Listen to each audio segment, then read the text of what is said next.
Welcome in to the Nebraska Postgame. That's myself. I'm Damon Benning. That right there is Jacob Padilla, one of the best in the business. You want to know information that's going on in high school football? This is the guy to bring on. How'd it go tonight? You had an eventful one. Yeah, through most of the game, I was thinking it was going to be a quick, easy one. We'll talk 2 minutes on it, then move on to some more interesting games, and then it turned around in a hurry. I came straight from West Side for the Creighton Prep and Northwest. That game ended up Prep winning it 29-26 after trailing 26-0 with 9 minutes and change to go. Prep doesn't score their first touchdown until 9:13 on the clock. In the game, not the Correct. third quarter, the game. Yes.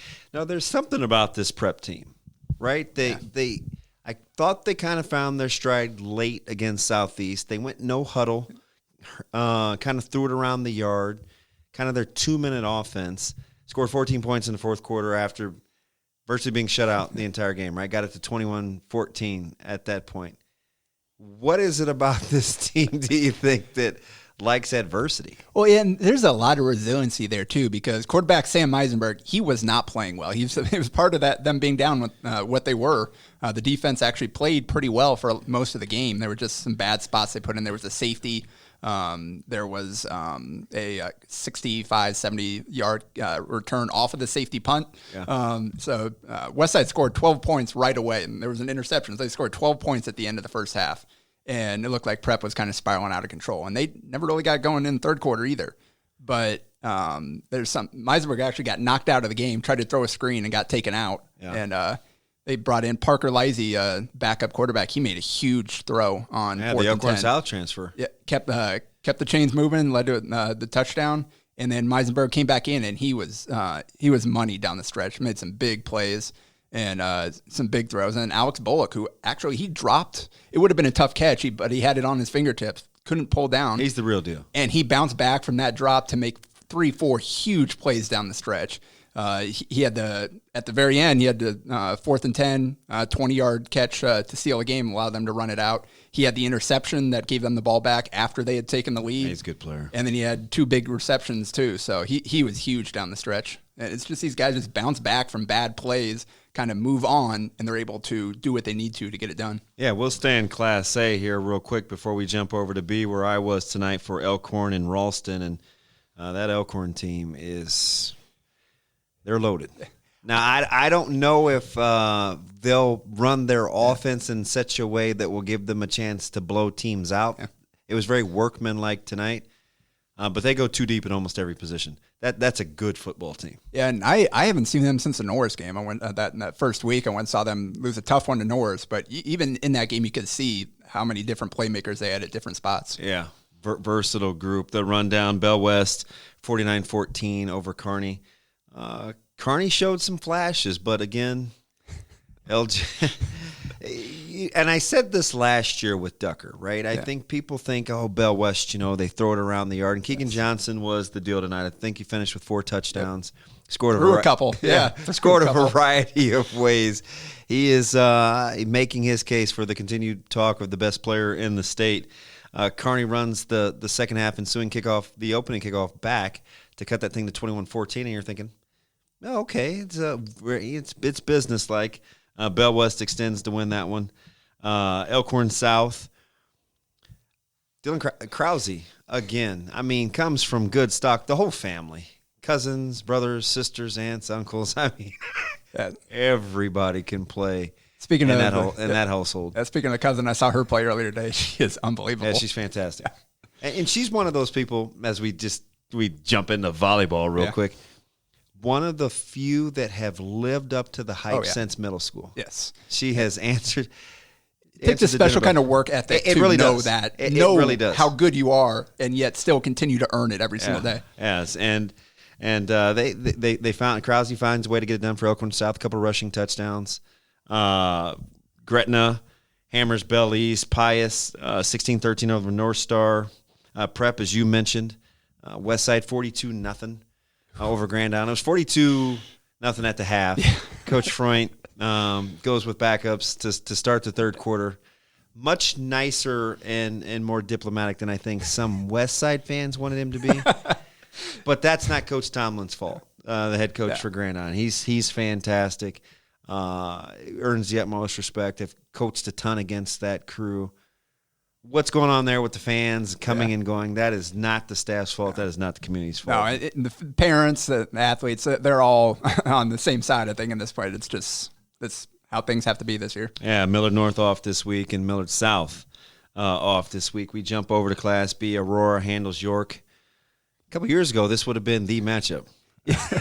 Right? Yeah, they had some really good athletes go through those two schools in the last few years. Yes, they did. Baylor Shireman, one of my favorite people that almost no one here locally talks about, but he was pretty amazing. It's almost disappointing when athletes are so talented at multiple sports. He's really good at basketball, but I really would have been interested to see what he could have done if he had focused on football and what level he could have played at. We did him in the state finals, and he was the best player on the field. Just spread some of that talent around to some other people. Come on. How about Bennington? Bouncing back, answering the dinner bell, 58-27 over Blair. Elkhorn, and we'll talk about this one in a second, handles Ralston.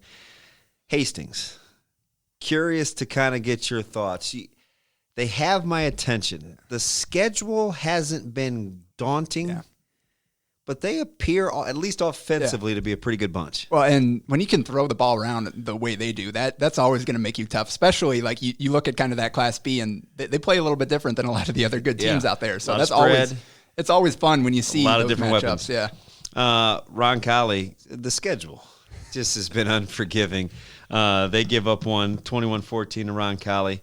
Norris gets Beatrice 35-7. I'm still trying to figure out Norris. Yeah. I think they belong in that echelon with that round robin, right? There's Scott, there's Norris.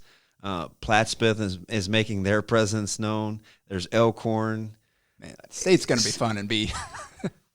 I mean, it's kind of they're just kind of picking off one another, right? But in North, again, that first week is the only time I've seen them, but they go 6'5" across the board, out wide. They've got a young quarterback that's kind of stepping in this year and learning as he goes, and he made some big plays that first week. So they're going to be a tough matchup for anybody just with the size at the skill positions. Yeah, we mentioned Plattsmouth, 38-8 over Crete. Manassas, another big night. I think he goes for over 2 bills. I've got to see him, right? Yeah. He's kind of the talk around. You got to come see this guy. You got to come see this guy. And we'll see. That schedule. That's the tough part about it's gonna high stiffen school. Up you only have a handful of weeks. You can't see everybody. But I'm going to try. Yeah. I got Thursdays and Fridays, and hence I'm not coaching. So I have plenty of time. And Waverly wins 42-0 over Mount Michael. Let's get back to A just for a second. Millard West. I've talked about them a ton, right? Just a lot of battles over the last couple of years. That is not a football team that typically gets worse over the course of a season. Fantastic staff. But the one thing that I said, I talked about it on our show this morning, I said it last week, their offensive margin for error is very, very slim. How, what happened tonight for Prep to capitalize after being down 26-0? Well, so Millard West, I saw them against Millard South as well, and they've struggled so much with their running game up the middle. Their handoff game in that option just has not generated a ton of yards. Those guys, they're a veer guys. They like to get an option perimeter team. The quarterback run game was working tonight. Jacob Jones put up almost 100 yards in the first half. He was about the only one doing anything for either team offensively, and he had that touchdown late in the half. Then he goes down. And like I said, sophomore Brady Brow stepped in and made some big plays early on, but that's a tough spot to be in once Prep started making their run and ended up, there was a kind of mishandling but on a pitch between Brow and one of his backs, and that was what led to Prep taking that lead. That final touchdown there is a bad pitch, recovered by Prep, ran all the way back for the go-ahead touchdown. So that we'll have to see kind of what Jones' status is. If it's a serious injury, hopefully it's not, because he was. I saw him against Millard South. They almost had their most success when they just kind of played street yard ball, and he just dropped back and was rolling out and finding guys or taking off himself. Today, he wasn't quite on the money with his passes. I'm not sure he completed a pass tonight, but the quarterback run game with him is pretty tough to stop. And hopefully he can be back this season and can keep rolling because, again, he was playing well. He was kind of the one leading the way for them. So for you, does that bump So you'd probably go West Side, Bell West. Oh, yeah. Millard South, Elkhorn South? I think that's right. I've Or seen both, Southeast ahead of Elkhorn South. Southeast is the one top team in A that I have not gotten a chance to see yet. So I'm still not quite sure where Seen them a couple times, both Yeah. on television. Yeah. Watched them last night against East. I almost felt like East played well enough to win. But having played against Southeast so much, I understand how they do that to people, right? It's like you look up and you think, how did we lose or how are we down? They're very workmanlike. They're not fancy on offense. They play good, sound defense. They play it close to the vest on offense, right? You'd almost like to see Applegate and some of those guys get more touches, but they don't beat themselves. And that's kind of you look up and it's like, wow, we lost another one. Yeah. Well, and they've got, you mentioned Applegate, they've got a lot of good athletes at different positions. So they're kind of spread out their talent where they've got some good linebackers. They've got Applegate that can play both ways. They've got some linemen. So they've got talent It's at multiple very rare levels. you see a team like they did. They lost 5 offensive linemen, all 5 starters from a year ago, a very good team that made a good playoff run and started from scratch, and they find themselves undefeated. That's the team that I kind of don't have a gauge for. I'll keep Elkhorn South there just because of the tough early schedule. Yeah. Right? They played Millard South. They played Millard West. They played Millard North. A gritty Papio bunch tonight. I think you start with Elkhorn South there. Yeah, and that's fair, especially how banged up and the way they've been missing guys early on in the season. They were taking on their toughest matchups at less than full strength. Yeah. And they had some big-time playmakers out for those early games as well. So it wasn't just kind of second-string guys. It was some of their best players. And they managed to be competitive in even those games that they did lose and put up a fight. So they've definitely got some playmakers all over the field. Yeah, and pretty workmanlike from West Side. We mentioned them, the 42-0 at the half. They cruised to the 42-0 final.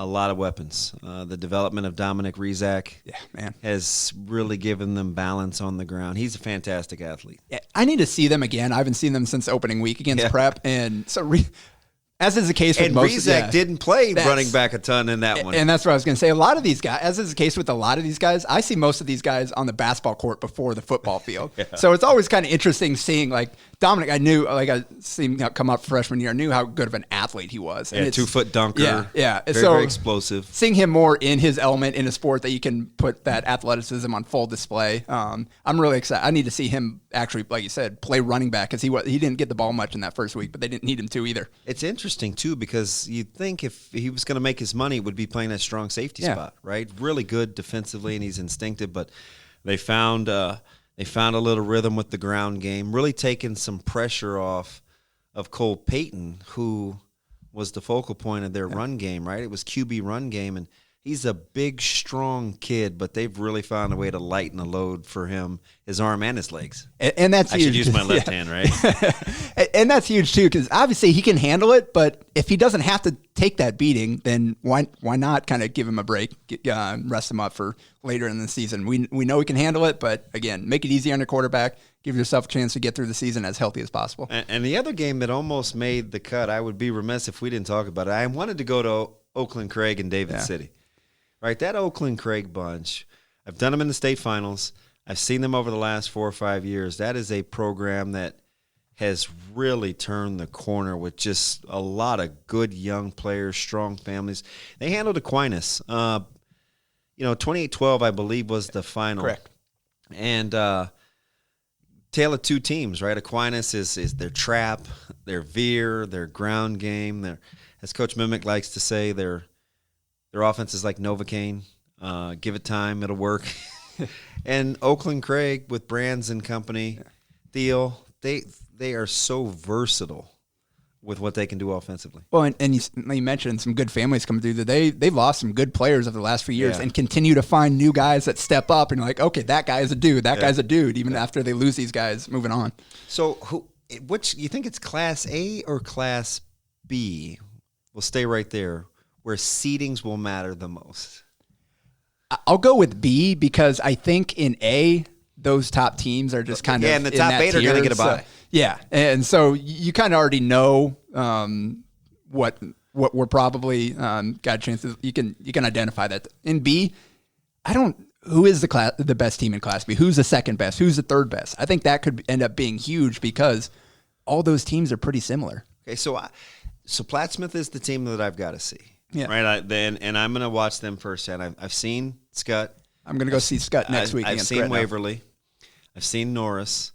I saw Elkhorn again tonight. Elkhorn is the only team of those aforementioned that I think can play multiple guys out of position, right? I saw Aiden Young, who I've been a fan. I've been talking about him since he was a freshman, right? Fantastic running back. I like Braylon Johnson. He's the next guy up. I think Gashow is more than a good manager at the quarterback spot. You've got Gannon Graggart. You've got Drew Christo. Man, that kid is so much fun to watch. Hey, how about the ability, if you're Elkhorn, to see Gannon Graggart and Drew Christo? Yeah. And then you have Aiden Young dotting the I. Yep. That's pretty complete offense. That's really, really good. And then you throw in a guy like Hayden Steck, who kind of more the hammer to go with. He can do it all. Yeah. He can play fullback. He can play H-back. He can play a little wide receiver. They have weapons. And then defensively, you got Isaac Robinson, linebackers all over the field making tackles. Number 9. So, he was the man in the middle. Could have easily had 3 picks tonight. Very, very good.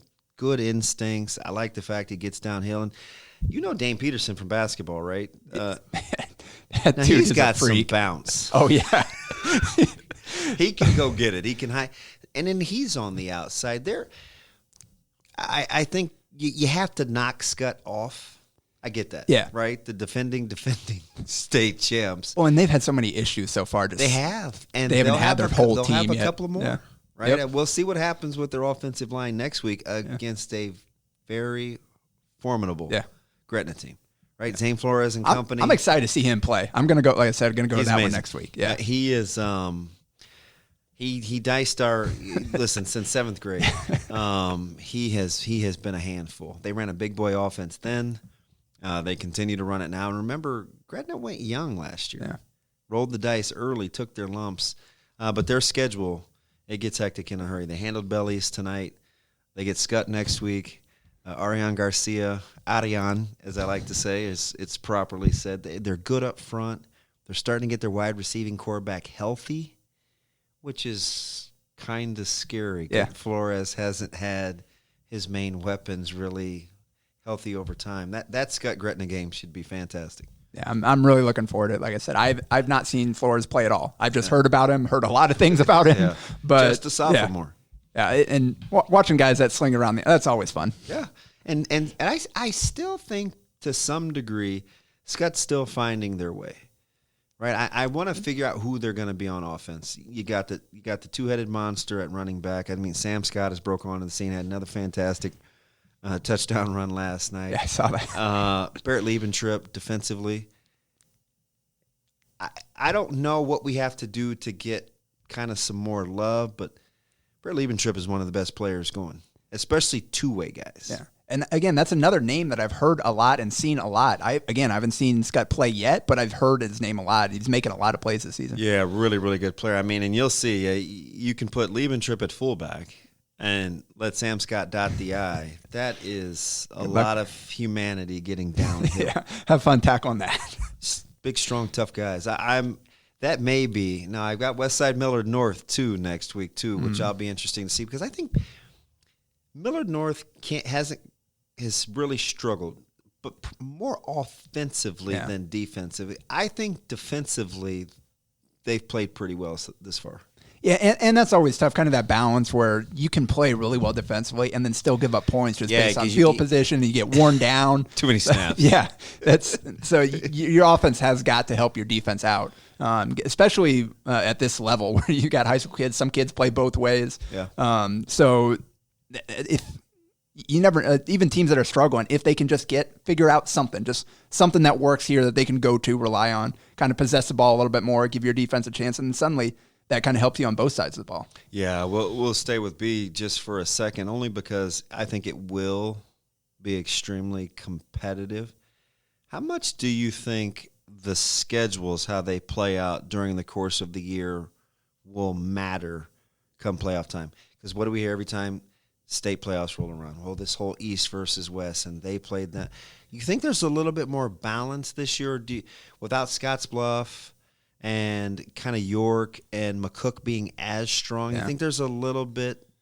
Are the scales a little tipped there? Do you think? Yeah, I think so. Just kind of where the talent is spread out a little bit more. You don't have kind of those dominant programs out west. So I think everything will be able to play itself out pretty well. You have a chance to the teams will get a chance to earn where they feel like they belong. Who are you most intrigued by from an upside standpoint in B? Who do you think can has room to grow? I would probably say it has to be Scott in terms I just think so based too. on again not so having too. all their guys. We don't know what Scott is. We don't know what they want to be yet. We haven't had a chance to see them at full strength. We've seen everybody else missing a guy here or there. I don't think anybody in B has kind of been all over the place quite like Scott has, just in terms of its roster. So in terms of what we don't know, kind of the mystery factor, I think Scott's got it as much as anybody. Probably the most complete in B is Elkhorn. I think so, just based on all the names that we mentioned and kind of what I've seen and what we've talked about so far. They've got a lot of talent all over the place. I know when I told you I was at Elkhorn Ralston, your Go Rams, obviously with the my brother went to Ralston. The family tradition. I really like their tailback, Rashad Madden. Madden's a good player. Yeah, he's a really good athlete. He's a good player. That didn't have a ton of space to operate tonight. I mean that's always tough to evaluate. But you could see it. Just the movements. Really good. Listen, I liked Harrison. I liked Ackley at the quarterback spot, and I also I can't remember his name, but number 18, was it 18 or 16? Played wide receiver, ran some QB sweeps. Another good athlete, high pointing balls. Ralston has some pieces. Didn't have a ton of depth, but they have some pieces. I like their offensive game plan. Yeah, and that's kind of been the issue for them over the years, is kind of filling out that depth and the lines and just kind of getting the whole piece, the whole puzzle kind of together. They've had some really good athletes at different positions over the last few years, and they just haven't had enough to put together a lot of wins. Like they've had some really good running backs, especially. They've had some talent at that position, and now Madden is the next one. You get Taylor Murph a couple years back. Yeah, Murph is a good player. Yeah. So they've had really some guys. So hopefully they can start, and they're starting to develop at least a little bit of talent at multiple positions there where they can put out more of a full team versus just having some good players here and there. Who outside of that big top four in A intrigues you a little bit?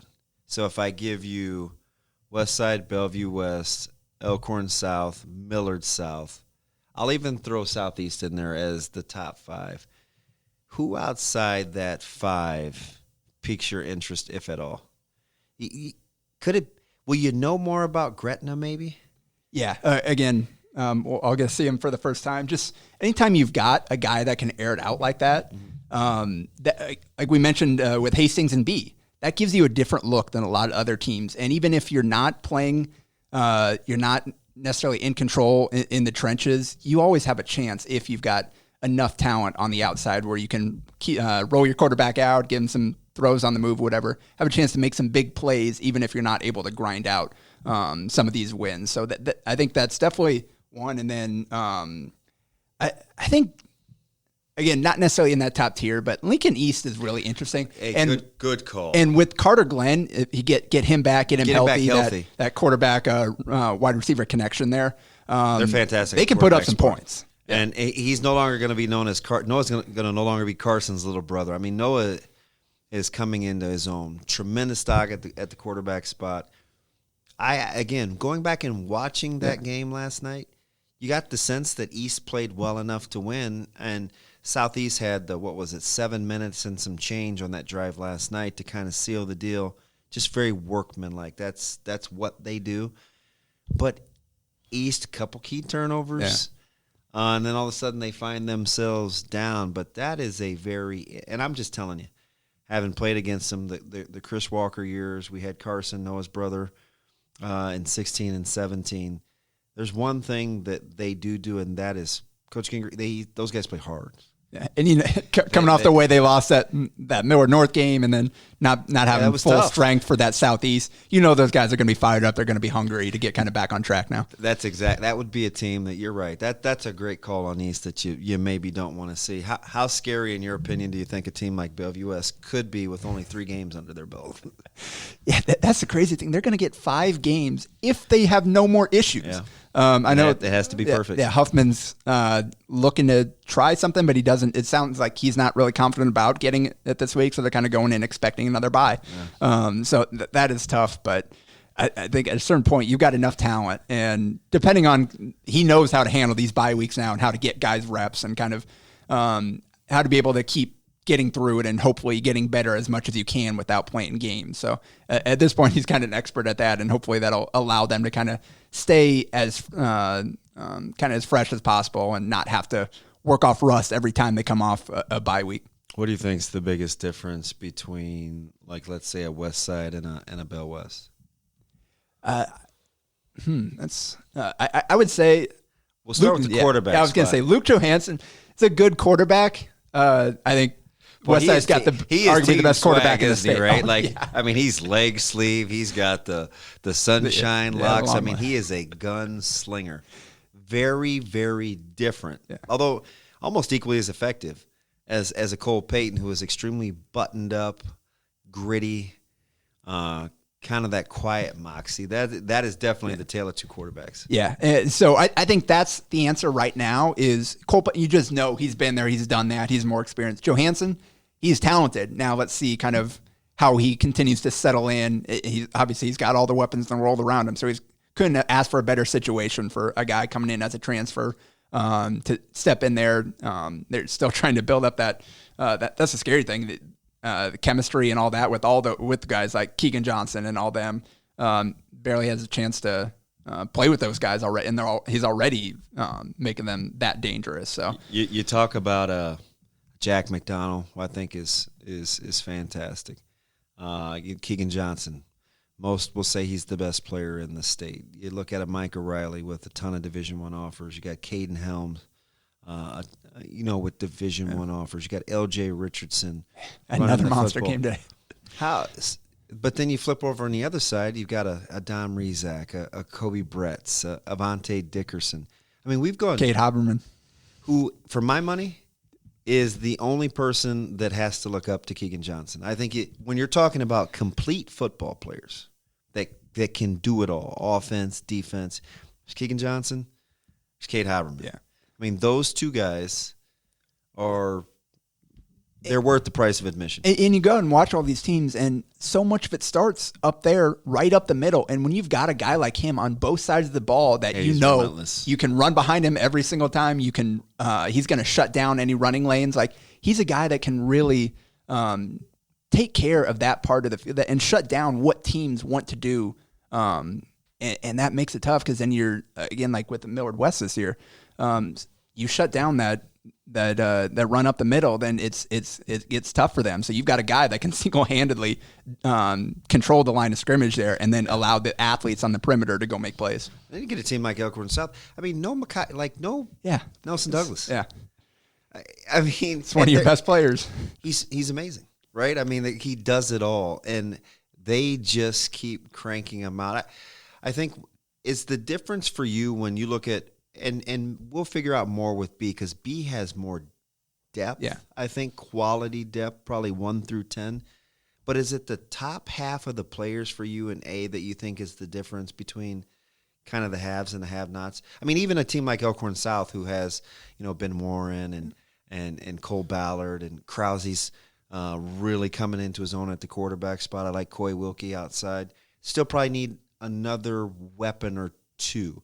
Millard South, even with Stanger and Taylor and Urbon, probably need another weapon when you compare them to a Bellevue West or West Side. Is that kind of the difference for you? Yeah, and that's what, because even like Davon Hall is what your 4th option, 4th, 5th option he's got 5 on offense. catches or 6 catches on the season. But at any point, he can rip a huge one off. Like, dude's got a D1 offer already. So, like, that is a difference because you look at Millard. I've seen Millard South 3 times now. And obviously the quarterback run game, even you can he can shut it down for 70% of the game. He rips off a big one, but right outside of Gage Stenger, there's just not much for him on the perimeter, and that's what you look at Bellevue West and West Side. They've just got weapons everywhere. So I'm going to concede if I don't go to West Side Millard North next week, I'll go see Plattsmouth. I know you're going to Gretna Scott. It pains me to not go to Gretna Scott because I want to see a couple of the old guys I used to coach. I think it's going to be a fantastic matchup. But just so we can diversify our portfolio. Go heavy on Class B a little bit next week. Yeah, I want to see Manassas. I look at those stats every week. I get a lot of updates from that community. They want me to come see what's going on out there. I think I got to go see Plattsmouth. Well, he's got to put on a show then if he's bringing Damon out. Hey, tell you what. And here's the thing: you had to pull extra duty tonight with the game going late for Prep and Millard West. I have a feeling Gretna and Scott won't go near as long. One team's going to run the ball a ton, and I don't know how many incompletions you'll see from the Dragons, the other team in green. That game should move a little quicker. And a little bit easier trip over here to the studio, too. So, yeah, just right around the corner. That's Jacob Padilla, one of the best in the business. I'm Damon Benning. Thanks for hanging in there with Nebraska Prep's postgame. We'll be back next week, same time, hopefully a little closer to the 10 o'clock start. Thanks for staying with us.